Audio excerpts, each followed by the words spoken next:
Bismillahirrahmanirrahim. Assalamualaikum warahmatullahi wabarakatuh. Nama saya As'ad, NIM 2250014 ANI.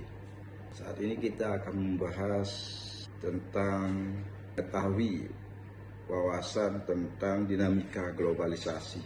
Globalisasi adalah proses dinamis yang mentransformasi hubungan antar negara, ekonomi, dan masyarakat melalui aliran barang, jasa, informasi, teknologi, dan manusia yang semakin insentif dan cepat. Fenomena ini tidak hanya mengubah lanskap ekonomi dunia, tapi juga mengaruhi politik, budaya, dan lingkungan hidup.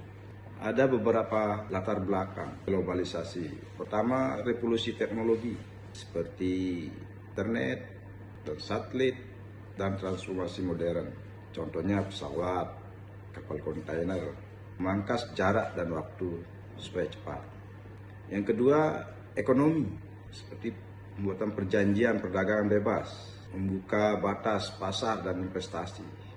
Yang ketiga, migrasi, mobilisasi manusia seperti migrasi, wisata, dan tenaga kerja asing yang meningkat drastis. Dinamika utama adalah interdependensi ekonomi, yaitu negara saling bergantungan pada rantai pasokan global, misalnya chip atau minyak bumi. Yang kedua, budaya, penyebaran media, musik, dan gaya hidup lintas negara, namun juga memicu desentralisasi kultural.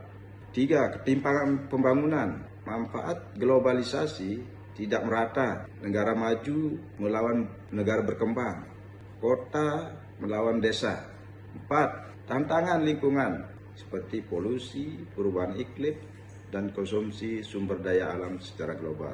Semua ini permasalahan. Sekarang bagaimana kita globalisasi membentuk struktur ekonomi dan politik dunia?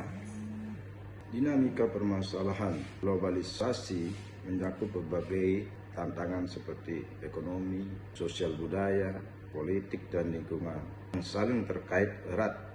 Strategi untuk mengatasi memerlukan pendekatan komprehensif melalui dari penguatan identitas lokal hingga kerjasama internasional dan pemanfaatan teknologi secara bijak. Berikut ada beberapa rincian dinamika permasalahan dan strategi untuk mengatasinya. Dinamika permasalahan globalisasi seperti ekonomi. Globalisasi meningkatkan persaingan pasar global, menyebabkan ketidakpastian pekerjaan, dan berpotensi memunculkan ketimpangan ekonomi antara kelompok, masyarakat, atau negara. Dominasi ekonomi oleh modal asing juga dapat menjadi isu.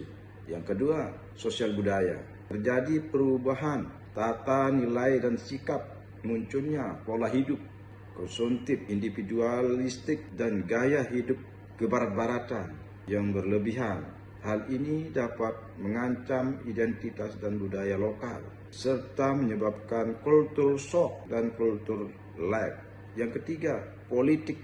Globalisasi mempengaruhi kedaulatan nasional dan melahirkan lembaga-lembaga global baru, meningkatkan saling ketergantungan antar negara. Juga berarti permasalahan di suatu negara, misalnya krisis ekonomi atau penyebaran penyakit, dapat dan dengan cepat mempengaruhi negara lain.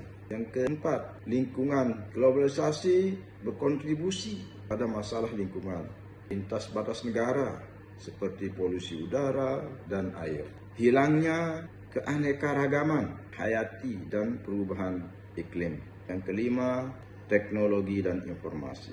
Tergantungan terhadap teknologi, keamanan online, dan penyebaran informasi yang belum tentu positif menjadi tantangan tersendiri. Menurut saya ada beberapa untuk mengatasi permasalahan globalisasi seperti yang di atas. Mudah-mudahan ini bisa mencerahkan. Yang pertama, tingkat individualis komunitas. Strategi yang efektif mungkin bisa strategi yang efektif melibatkan tindakan di berbagai tingkatan dan individu hingga internasional. Yang pertama, mungkin harus mencintai produk dalam negeri sendiri, membanggakan dan menggunakan produk lokal untuk membantu mempertahankan ekonomi otentik. Yang kedua, menyaring budaya asing. Kita tahu sekarang apalagi di Indonesia sudah mulai pasar pariwisata sudah mulai berkembang. Mau tidak mau harus bersikap selektif terhadap informasi dan budaya luar dengan tetap berpegang pada nilai-nilai kebangsaan dan utamanya Pancasila. Yang ketiga, budaya. Ini perlu ada pendidikan budaya, memahami dan menghargai budaya lokal melalui pendidikan karakter sejak dini untuk memperkuat identitas budaya. Literasi digital, meningkatkan kesadaran akan keamanan baik secara online dan kemampuan memilih informasi yang baik perlu disaring di era digital.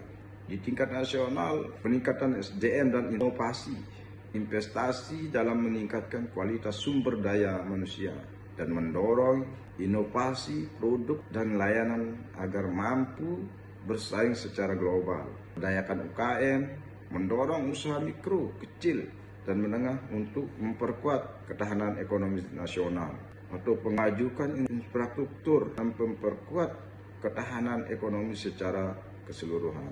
Ketiga, bisa dengan peran pemerintah. Negara berperan aktif dalam memuaskan kebijakan yang melindungi kepentingan nasional sambil tetap terbuka terhadap kerjasama internasional.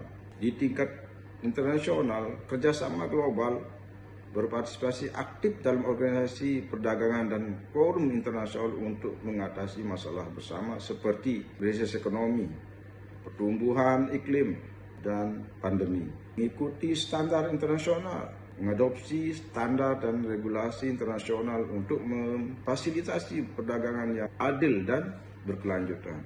Pembangunan ekonomi alternatif, berkolaborasi dalam investasi dan transformasi tentang teknologi untuk energi yang lebih bersih dan efisien untuk mengatasi masalah lingkungan.